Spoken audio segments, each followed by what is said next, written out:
नमस्कार दोस्तों, इन्फ्राडोस्के के नए एपिसोड में आपका स्वागत है। तो चलिए शुरू करते हैं।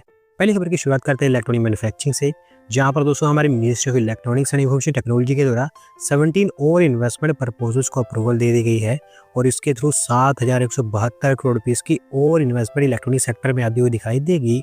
तो दोस्तों ये proposals electronic component manufacturing scheme के अंतर्गत अप्रूव किए गए हैं, जहां पर अभी कुछ हफ्ते पहले 7 और प्रपोजल्स को अप्रूव किया गया था और अब उसमें 17 और जुड़ चुके हैं, जहां पर जैबिल, एकस, यूनोमिंडा और टीई कनेक्टिविटी जैसे जो बड़ी बड़ी कंपनीज हैं इनके प्रपोजल्स अप्रूव हुए हैं। 17 में से 9 प्रपोजल्स प्रिंटर सर्किट बोर्ड के मैन्युफैक्चरिंग को लेकर हैं, 3 कैमरा मॉड्यूल्स की मैन्युफैक्चरिंग के लिए, 2 ऑप्टिकल ट्रांसीवर्स, जबकि बाकी प्रपोजल्स कनेक्टर्स, ऑसिलेटर्स और इनक्लोजर्स की मैन्युफैक्चरिंग से रिलेटेड है। अगली दोस्त अपडेट महाराष्ट्र से है, जहां पर दोस्तों महाराष्ट्र समृद्धि मार्ग के अलोंग अभी एक और इंडस्ट्रियल और लॉजिस्टिक पार्क को सेटअप किया जाएगा और इसको लेकर महाराष्ट्र के सीएम के द्वारा फाउंडेशन रखने का काम कर दिया गया है। तो दोस्तों लॉजिस्टिक पार्क नागपुर के अंदर बनकर तैयार होगा वडगांव एरिया के पास, जहां पर XSIU इंडस्ट्री, ब्लैकस्टोन और महाराष्ट्र का इंडस्ट्रीज डिपार्टमेंट ये तीनों मिलकर काम करने वाले हैं। 1800 करोड़ रुपीस के आसपास की यहाँ पर इन्वेस्टमेंट होगी सिर्फ लॉजिस्टिक पार्क के ऊपर ही, जबकि वैसे तो यहाँ पर 3000 करोड़ रुपीस की वो इन्वेस्टमेंट करने वाले हैं। ये लॉजिस्टिक पार्क 105 एकड़ के एरिया में फैला होगा और 2 फेजेज में इसको तैयार किया जाएगा। पहले फेज में 700 करोड़ रुपीस की इन्वेस्टमेंट होगी, जबकि दूसरे फेज में 1100 करोड़ रुपीस की इन्वेस्टमेंट होगी। ओवरऑल 10,000 से ज्यादा जॉब्स यहाँ पर जनरेट हो पाएंगी। अगली दोस्त अपडेट आंध्र प्रदेश से है, जहां पर देश का पहला integrated AI driven aquaculture park setup किया जाएगा और इसको लेकर आंध्र प्रदेश सरकार ने किंग्स इंफ्रा वेंचर्स के साथ में MOU साइन कर लिया है। तो दोस्तों ये एक्वाकल्चर टेक्नोलॉजी पार्क श्रीकाकुलम के पास बनकर तैयार होगा और ये फैला होगा 500 एकड़ के एरिया में, जहां पर सस्टेनेबल सी फूड प्रोडक्शन के ऊपर फोकस किया जाएगा। 2,500 करोड़ रुपीस की यहाँ पर इन्वेस्टमेंट होगी, जिसमें से 500 करोड़ रुपीस तो इंफ्रास्ट्रक्चर डेवलपमेंट के ऊपर खर्च किए जाएंगे, जबकि बाकी 2,000 करोड़ रुपीस यहाँ पर बिजनेस करने के लिए खर्च किए जाएंगे। एंसिलरी यूनिट्स जैसे कि हैचरीज, प्रोसेसिंग लाइन्स और एक मरीन बायो एक्टिवेट्स डिवीजन भी यहाँ पर सेटअप की जाएगी। बताया जा रहा है कि सी फूड प्रोडक्शन के साथ साथ अगले 5 सालों के अंदर अंदर 5,000 के आसपास लोगों को एक्वाकल्चर में यहाँ पर ट्रेन किया जाएगा। अगली दोस्तों अपडेट मुंबई मेट्रो से है, जहाँ पर दोस्तों लाइन 2B के अंतर्गत मंडाले डिपो भी इनॉग्रेट कर दिया गया है और अभी ये Asia's largest elevated metro depot बन चुका है। दोस्तों मुंबई मेट्रो का नया डिपो MMRD के द्वारा सेटअप किया गया है, जो फैला है 30.45 हेक्टेयर्स के एरिया में। एडवांस, फ्यूचर रेडी और इको फ्रेंडली टेक्नोलॉजी यहाँ पर इस्तेमाल की गई है इसको बनाने के लिए। 2 लेवल का एक कार शेड है, जहाँ पर हर फ्लोर की कैपेसिटी 36 ट्रेन सेट्स को अकोमोडेट करने की है, यानी कि एक सिंगल टाइम में 72 ट्रेन सेट्स यहाँ पर पार्क किए जा सकते हैं। अगले कुछ ही हफ्तों के अंदर अंदर जब मेट्रो लाइन 2B का एक छोटा सा हिस्सा ओपन किया जाएगा, उसी सेम टाइम पर ये डिपो भी अपनी सर्विस देना स्टार्ट कर देगा।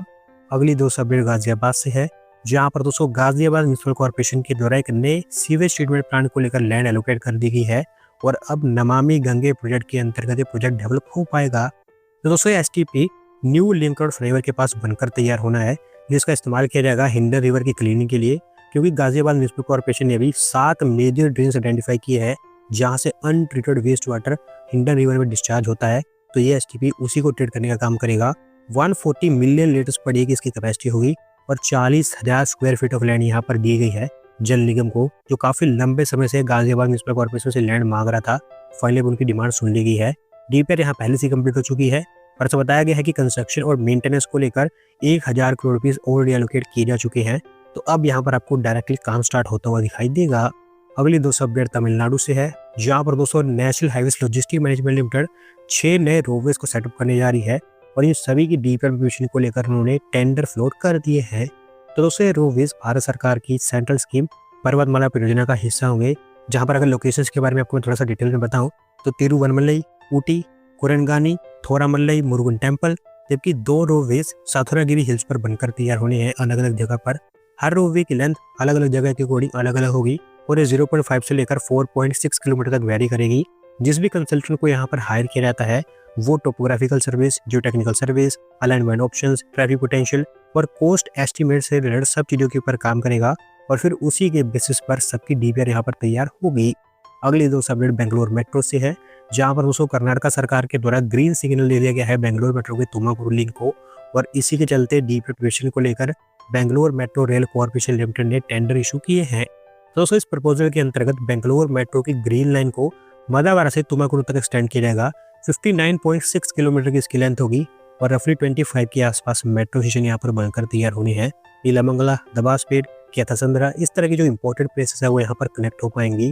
अभी सबसे पहले यहाँ पर होगा ये कि एक सर्वे किया जाएगा, जहाँ पर देखा जाएगा कि कौन सा स्ट्रक्चर यहाँ पर सूटेबल होगा, जिसमें एलिवेटेड, अंडरग्राउंड, हेड ग्रेड, इस तरह की चीज़ों का असेस किया जाएगा। एक बार ये डिसाइड हो जाता है तो उसी के बेसिस पर यहाँ पर डीवीएट तैयार होगी।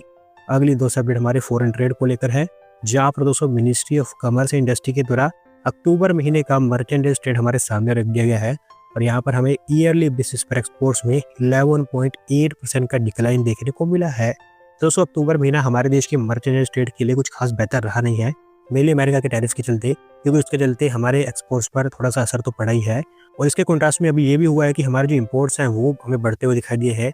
अगर मैं डेटा में आपको बताऊं तो अक्टूबर महीने में हमारे मर्चेंट एक्सपोर्ट्स 34.38 बिलियन डॉलर के रिकॉर्ड किए गए हैं और यहीं पर ऑलमोस्ट 11.8% का हमें डिक्लाइन देखने को मिला है, जबकि मर्चेंडाइज इंपोर्ट 76.06 बिलियन डॉलर के रिकॉर्ड किए गए हैं और यहाँ पर ईयरली बेसिस पर 16.63% का हमें ग्रोथ देखने को मिला है। और यहाँ पर क्योंकि काफ़ी ज़्यादा चीज़ें अनफेवरेबल रही हैं तो इसके चलते अक्टूबर महीने का हमारा ट्रेड डेफिसिट 41.68 बिलियन डॉलर पर पहुंच चुका है, कि पिछले कुछ समय में वन ऑफ दी हाईएस्ट है।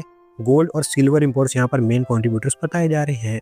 अगली दोस्तों अपडेट हमारी रेलवेज की तरफ से है, जहाँ पर दोस्तों हमारी यूनियन कैबिनेट के द्वारा 2 नई broad gauge rail lines approve कर दी गई है गुजरात के लिए और मेनली ये रेल लाइन्स गुजरात के कच्छ रीजन को सर्व करेंगी। तो दोस्तों अगर थोड़ा सा आपको डिटेल में बताऊं तो इनमें से एक रेल लाइन तो देसल पर हाजीपुर लूना तक बनेगी, जिसकी लेंथ 81.77 किलोमीटर की होगी, जबकि दूसरी रेल लाइन वायोर से लखपत तक बनेगी और इसकी लेंथ 62.68 किलोमीटर की होगी। इन 2 रेल लाइन्स के अलावा आज से कुछ हफ्ते पहले हमारी रेलवेज के द्वारा 2 और रेल लाइन्स को यहाँ पर अप्रूवल दी गई थी, जो मेनली कच्छ रीजन के लिए थी और उन चारों को मिलाकर अभी पिछले कुछ समय के अंदर 194 किलोमीटर की नई रेल लाइन्स कच्छ रीजन के लिए अप्रूव हो चुकी है। ये सारी की सारी रेल लाइन्स पैसेंजर ट्रांसपोर्टेशन के लिए इस्तेमाल होंगी, लेकिन मेनली इनको लाइमस्टोन ट्रांसपोर्टेशन के लिए बनाया जाएगा, क्योंकि आप जानते हैं कि कच्छ रीजन में हमारे देश की सबसे ज़्यादा लाइमस्टोन प्रोड्यूस होती है, तो उसी के चलते यहाँ पर ये रेल लाइन्स बनाई जा रही है। अगली दोस्तों अपडेट भी हमारी रेलवेज की तरफ से ही है, जहाँ पर दोस्तों रेलवेज के द्वारा उनकी कैटरिंग पॉलिसी को भी रिवाइज कर दिया गया है और अब आपको देश के रेलवे स्टेशन पर प्रीमियम और पॉपुलर फूड ब्रांड्स के आउटलेट्स ओपन होते हुए दिखाई देंगे। दोस्तों आप जानते हैं कि अभी तक हमारे देश के अंदर इस टाइप के जो फूड आउटलेट्स थे उनको रेलवे अलाउ नहीं करता था, लेकिन अब इसको अलाउ किया जाएगा, क्योंकि साउथ सेंट्रल रेलवे जोन के द्वारा यह प्रपोजल सामने रखा गया था कि जब से अमृत भारत स्टेशन स्कीम के अंतर्गत स्टेशन को रीडेवलप किया जा रहा है तो इस तरह के जो फूड आउटलेट्स हैं उनके लिए स्पेस एलोकेट करना काफ़ी आसान बन चुका है और काफ़ी इजीली इनको स्टेशन पर सेटअप किया जा सकता है, जिसके चलते रेलवे से इस प्रपोजल को कंसिडर किया है और होपफुली अब इसको मान भी लिया है। अभी तक होता यह था कि देश के अंदर रेलवे स्टेशन पर सिर्फ 3 टाइप के जो फूड स्टॉल्स हैं वही अलाउड होते थे। ओवरऑल अब यहाँ पर 4th कैटेगरी बनाई जाएगी प्रीमियम ब्रांड फूड आउटलेट्स की, जहाँ पर मैकडोनल्ड्स, KFC, पिज़्ज़ा हट, हल्दीराम, बीकानेर वाला, इस तरह के जो फेमस फूड ब्रांड्स हैं उनके आउटलेट्स आपको स्टेशन पर ओपन होते हुए दिखाई देंगे।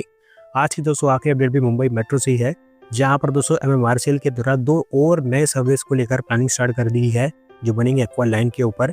और यहाँ पर आपको बता दूं कि मुंबई की प्रोमिनेंट प्लेसेस को वो कनेक्ट करेंगे। दोस्तों लाइन 3 पर मल्टी मॉडल इंटीग्रेशन को लेकर MMRCL कई सारी चीज़ों के ऊपर काम कर रही है, ये सर्विस भी उसी का ही हिस्सा है।